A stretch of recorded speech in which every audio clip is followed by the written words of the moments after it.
Hey everyone, in this quick guide, I will show you how to disable your laptop's built-in keyboard on Windows 10 or 11. This can be useful if your keyboard is malfunctioning or if you want to use an external keyboard instead.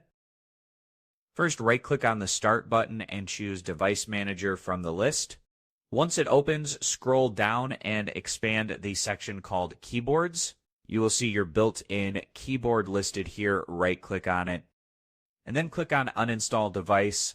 A pop-up will appear asking you to confirm.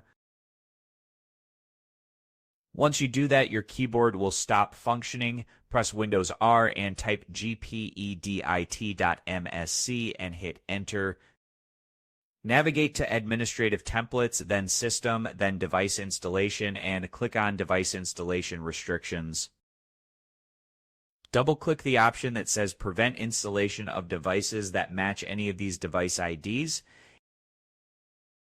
Set it to Enabled and then click Show. You will need to find the hardware ID of your keyboard from the Device Manager, copy it, and paste it here. This will block Windows from reinstalling the keyboard driver even after a reboot. And that's it. Your laptop's keyboard will stay disabled until you undo the setting or manually reinstall the driver.